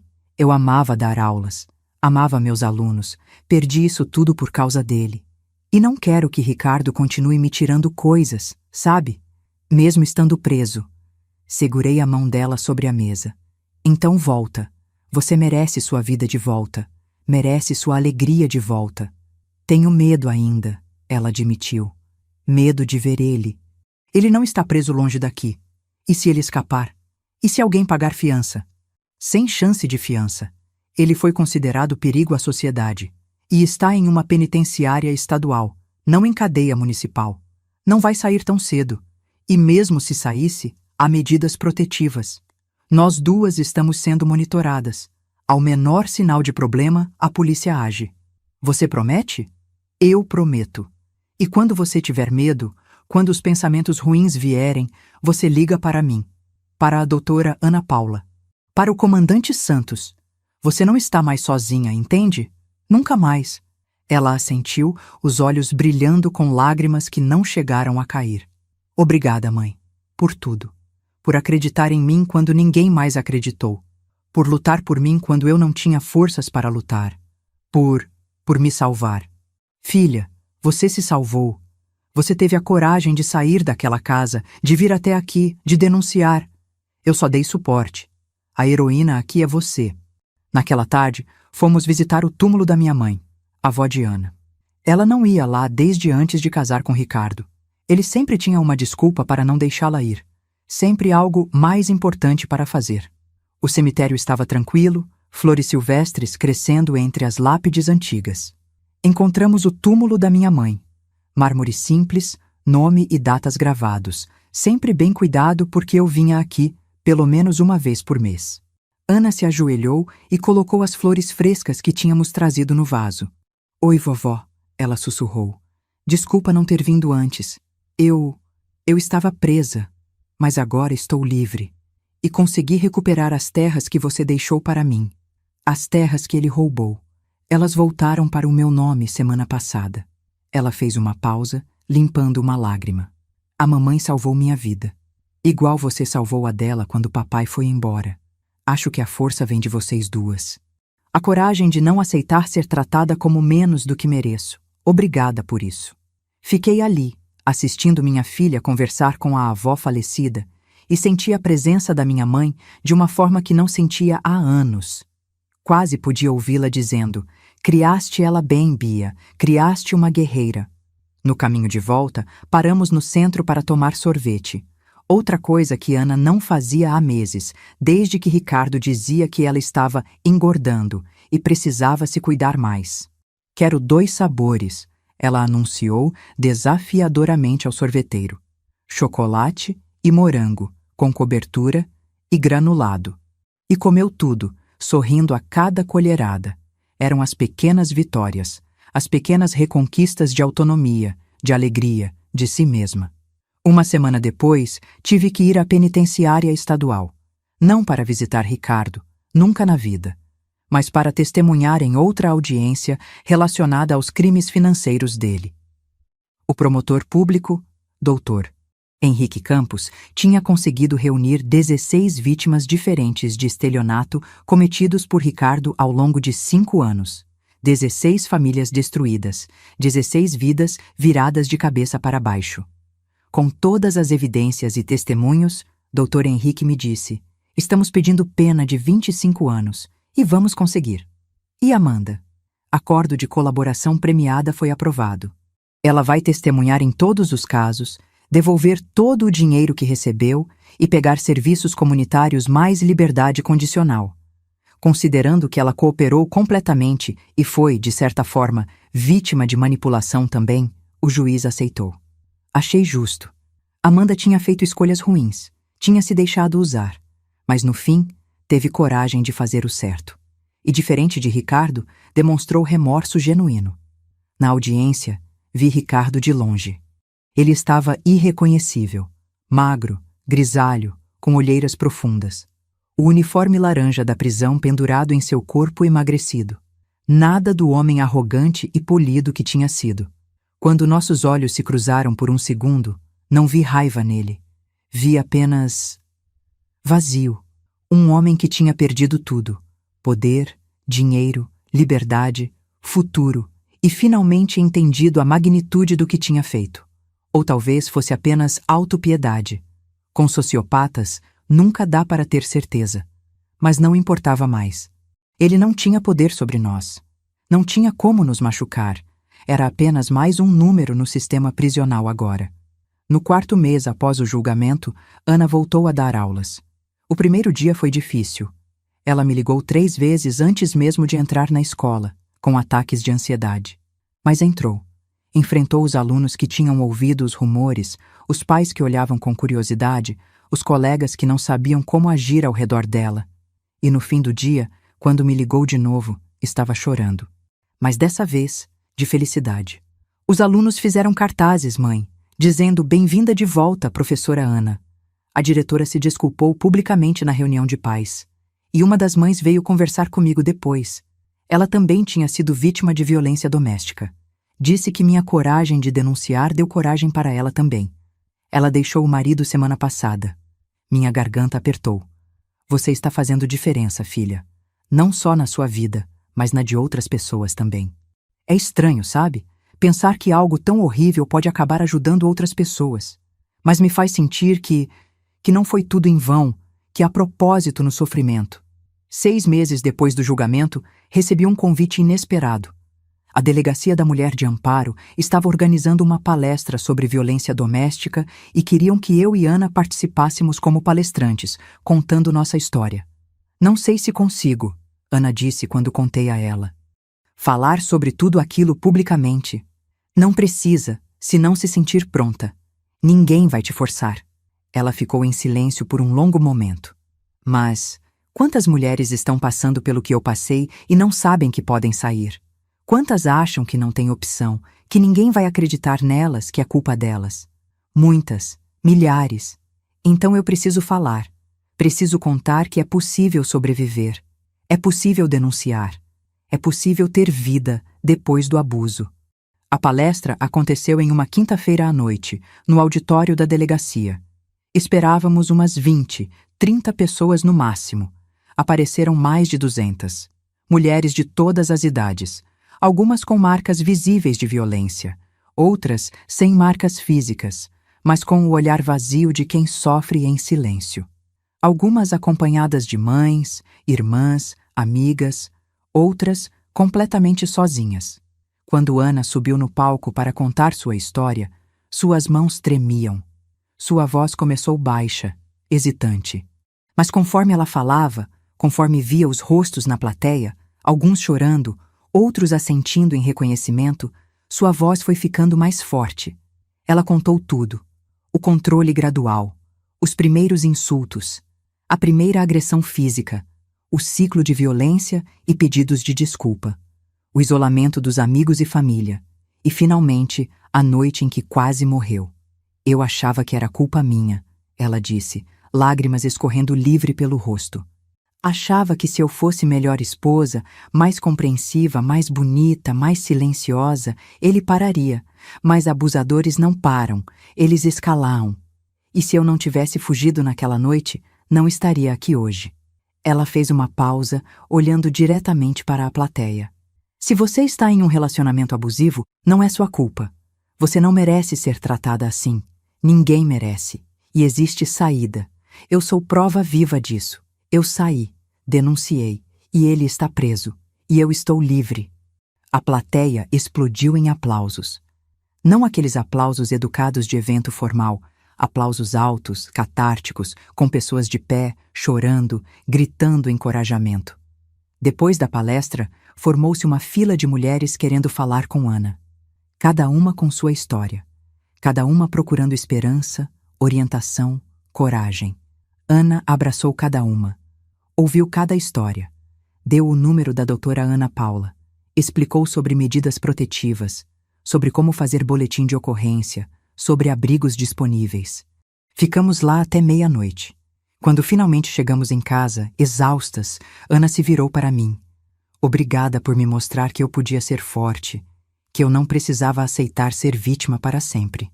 Filha, a força sempre esteve em você. Eu só te lembrei disso. 1 ano após o julgamento, a sentença final de Ricardo foi lida. 28 anos de prisão pelos crimes de agressão qualificada, estelionato, falsificação de documentos, ameaça e fraude. Sem possibilidade de redução de pena ou liberdade condicional nos primeiros 15 anos.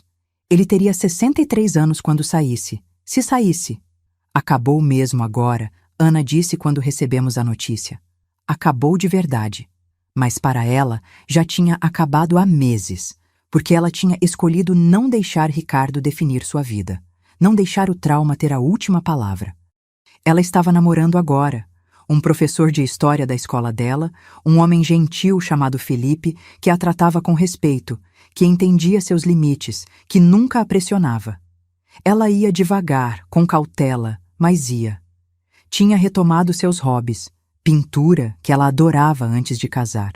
Tinha se reconectado com amigas antigas que Ricardo tinha feito ela se afastar. Tinha voltado a rir daquele jeito solto, sem medo, sem se vigiar constantemente. Ela ainda tinha dias ruins. Ainda tinha pesadelos ocasionais. Ainda se assustava com barulhos altos às vezes.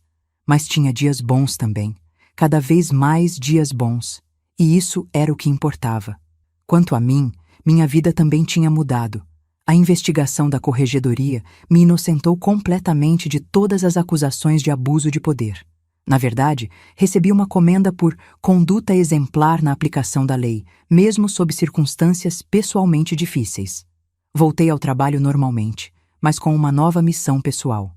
Passei a trabalhar voluntariamente com a Delegacia da Mulher, ajudando outras vítimas de violência doméstica a navegar o sistema, a reunir evidências, a não desistir quando as coisas ficassem difíceis.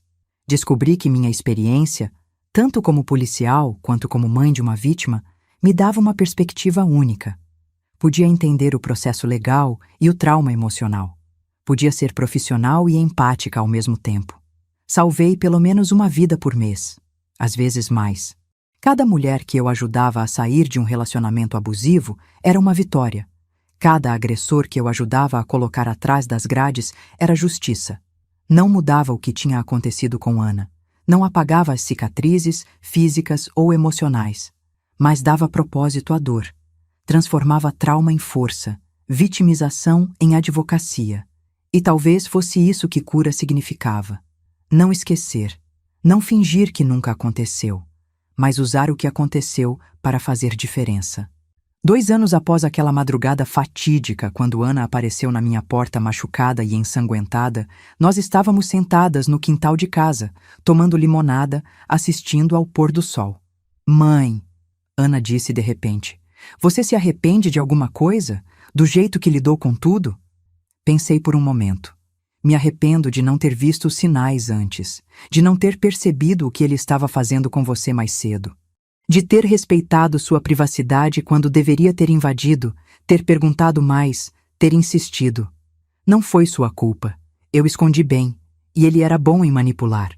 Ainda assim, como mãe, como policial, eu deveria ter sabido. E eu, como filha adulta, deveria ter pedido ajuda antes. Deveria ter confiado em você. Deveria ter saído no primeiro empurrão, no primeiro insulto, no primeiro sinal de controle. Mas não saí. E isso não foi culpa sua, foi minha escolha. Uma escolha feita sob manipulação e medo. Ainda assim, uma escolha. E aprendi com ela. Aprendi que amor verdadeiro não machuca, não controla, não diminui. Aprendi que eu mereço respeito. Aprendi que sou mais forte do que pensava. Ela virou para me encarar. E aprendi que tenho uma mãe incrível que vai até o fim do mundo para me proteger. Que vai enfrentar qualquer um, fazer qualquer coisa, mover montanhas se necessário. Não tem preço nisso, mãe. Realmente não tem. Segurei a mão dela, ambas assistindo o sol se pôr em tons de laranja e rosa. Sabe o que é engraçado? Ela continuou. Ricardo tentou me quebrar, tentou me destruir, tentou me reduzir a nada, mas no fim, ele que acabou destruído. Preso, sem dinheiro, sem poder, sem nada. E eu Eu estou aqui, viva, livre, feliz. Ele perdeu, eu venci. Nós vencemos, corrigi. Nós vencemos, ela concordou, sorrindo. Se você está lendo isso, ou ouvindo, e está em um relacionamento abusivo, ouça o que vou dizer agora. Não é sua culpa. Você não merece ser tratada assim. E existe saída. Violência doméstica não é só sobre hematomas e ossos quebrados. É sobre controle, sobre manipulação, sobre fazer você acreditar que é pequena, insignificante, que não tem valor fora daquele relacionamento tóxico. É sobre fazer você acreditar que ninguém vai acreditar em você se denunciar, que você está sozinha, que não tem para onde ir. Mas tudo isso é mentira. Existem pessoas que vão acreditar em você. Existem instituições que vão te proteger.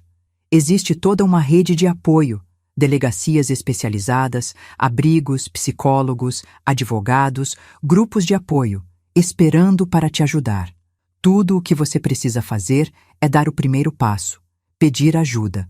Pode ser assustador, pode parecer impossível, mas eu vi minha filha fazer isso e vi dezenas de outras mulheres fazerem também.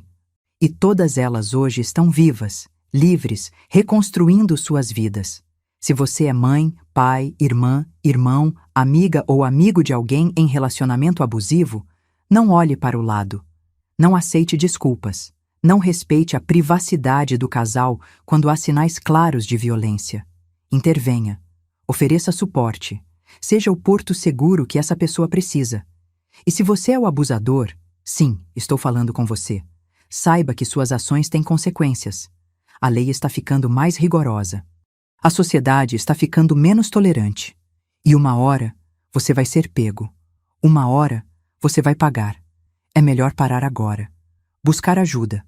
Tratar suas questões de raiva, controle, violência. Porque o caminho que você está seguindo só termina em um lugar, sozinho, preso, ou pior. A história de Ana e Ricardo não é única. Acontece todos os dias, em todas as cidades, em todas as classes sociais. Violência doméstica não discrimina. Atinge ricos e pobres, educados e não educados, jovens e velhos. Mas o que faz diferença é a resposta. Quando Ana apareceu na minha porta naquela madrugada, eu tinha uma escolha. Podia ter feito o que muitas pessoas fazem: minimizar, mediar, tentar consertar o casamento. Podia ter acreditado nas desculpas, nas promessas de mudança, na ilusão de que, dessa vez, vai ser diferente. Mas eu escolhi acreditar na minha filha. Escolhi usar todos os recursos ao meu dispor para garantir sua segurança. Escolhi não parar até que justiça fosse feita. E essa escolha salvou a vida dela. Se cada mãe, cada pai, cada amiga fizesse a mesma escolha de acreditar na vítima, de apoiar sem julgar, de agir sem hesitar, quantas vidas poderiam ser salvas? Se cada vítima soubesse que vai encontrar suporte quando pedir ajuda, quantas denúncias seriam feitas mais cedo, antes da situação escalar ao ponto de quase morte? Se cada abusador soubesse que vai enfrentar consequências reais, prisão, perda de bens, exclusão social, quantos pensariam duas vezes antes de levantar a mão? Essas são as perguntas que me mantêm acordada à noite. E são as perguntas que me motivam a continuar lutando, a continuar ajudando, a continuar contando essa história. Porque histórias têm poder. Têm o poder de inspirar, de educar, de mudar mentes e corações. E se esta história, a minha e da Ana, puder salvar uma vida, apenas uma, então valeu a pena compartilhar. Hoje é sábado. Ana está casando de novo. Não com Felipe, o professor de história. Aquele relacionamento acabou amigavelmente depois de 1 ano, ambos percebendo que não eram compatíveis a longo prazo. Mas foi bom enquanto durou. Foi healing.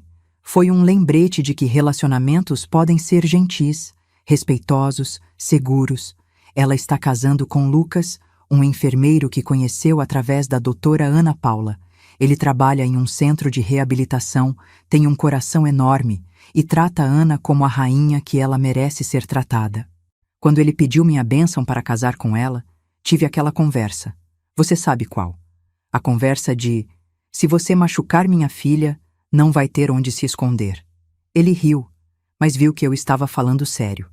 Beatriz, ele disse, eu conheço a história dela, sei o que ela passou, e juro por tudo que é sagrado que vou passar a vida inteira garantindo que ela nunca mais sinta medo, nunca mais duvide do valor dela, nunca mais seja tratada como menos do que merece. E até agora ele tem cumprido. A cerimônia é simples no jardim da igreja. Ana está linda, com um vestido branco simples, flores no cabelo. Mas é o sorriso, aquele sorriso radiante, genuíno, sem sombra de medo ou dúvida, que realmente a faz brilhar. Quando o padre pergunta se alguém tem alguma objeção ao casamento, ninguém fala. Mas eu olho ao redor instintivamente. Um velho hábito. Verificando ameaças, mesmo sabendo que Ricardo está a quilômetros de distância, trancado em uma cela. Você pode beijar a noiva, o padre anuncia. E quando Lucas beija Ana, quando ela ri e abraça ele, quando todos aplaudem e jogam pétalas de flores, eu finalmente respiro. Finalmente, Ana tem seu final feliz. Não o final de conto de fadas onde tudo é perfeito e sem problemas, mas o final real, humano, onde ela encontrou paz, segurança e amor verdadeiro depois de sobreviver ao pior. E isso é mais valioso do que qualquer conto de fadas poderia ser. Na recepção, Ana faz um brinde.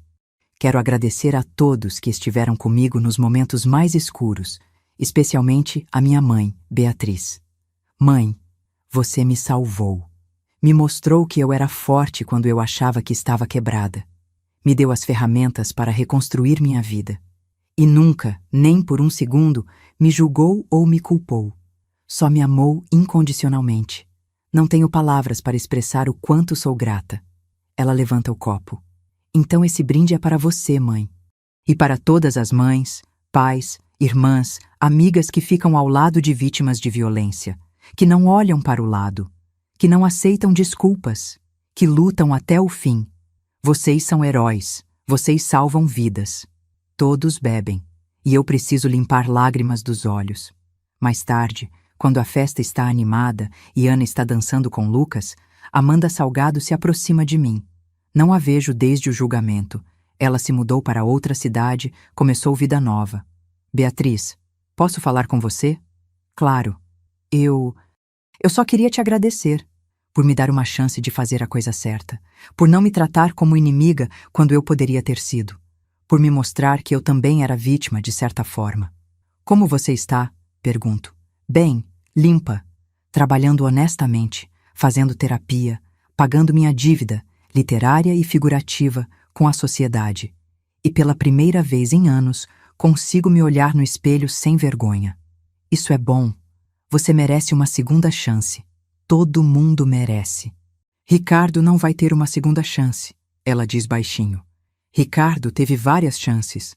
Cada vez que machucou alguém e foi deixado livre. Cada vez que enganou alguém e não foi pego. Ele desperdiçou todas, fez escolhas, agora está vivendo as consequências. Ela assente. Espero que ele use esses 28 anos para refletir, para realmente mudar, mas não tenho fé nisso. Nem eu. Mas não é mais nosso problema. Ele é problema do sistema prisional agora. Amanda sorri levemente. Ana está linda hoje. Está. E feliz. Finalmente feliz. É tudo o que importa no fim, né? A felicidade das sobreviventes. Nossa vitória não é colocar abusadores na cadeia. Isso é só consequência. Nossa vitória é ver as vítimas se tornarem sobreviventes, se tornarem vencedoras, se tornarem felizes de novo. Verdade. Concordo. Assisto Amanda ir embora. Depois volto minha atenção para Ana e Lucas, dançando, rindo, claramente apaixonados. E penso em todas as mulheres que ajudei nos últimos 2 anos, nas histórias que ouvi, nas vidas que ajudei a salvar, nas crianças que crescerão sem testemunhar violência doméstica porque suas mães tiveram coragem de sair. Este trabalho, este propósito que encontrei na dor, é meu legado agora. E não vou parar. Não enquanto houver uma mulher sofrendo em silêncio. Não enquanto houver um abusador achando que pode escapar impune. Não enquanto houver uma vítima achando que não tem saída. Porque há saída. sempre há. E meu uniforme, esse uniforme que visto há 30 anos agora, não é apenas um símbolo de autoridade. É um símbolo de proteção, de justiça, de esperança. E enquanto eu puder vesti-lo, vou continuar lutando. Por Ana, por todas as Anas, por todas as que não tiveram a sorte de ter alguém para acreditar nelas. Esta é minha missão, e não vou falhar. Se esta história tocou você de alguma forma, por favor, compartilhe. Não se sabe quem precisa ouvir isso. Se você ou alguém que conhece está em situação de violência doméstica, ligue 180, Central de Atendimento à Mulher. É gratuito, confidencial e funciona 24 horas. Se você testemunha sinais de abuso, no vizinho, na colega de trabalho, na amiga, não fique em silêncio. Ofereça apoio, ofereça recursos. Seja a diferença entre sobrevivência e tragédia. E se você é um abusador lendo isso, saiba que suas vítimas são mais fortes do que você pensa. A sociedade está mais vigilante do que você imagina. E a justiça, eventualmente, sempre alcança. Pare antes que seja tarde demais. Deixe seu comentário contando o que achou dessa história. Você já passou por algo parecido? Conhece alguém que passou? Vamos criar uma rede de apoio aqui nos comentários. Nenhuma mulher deveria enfrentar isso sozinha. E se você quer mais histórias reais de superação e justiça, se inscreva no canal e ative o sino de notificações. Toda semana tem história nova. Juntas, somos mais fortes. Juntas, vencemos. E violência doméstica não, e a Lei Maria da Penha, e a justiça para todas.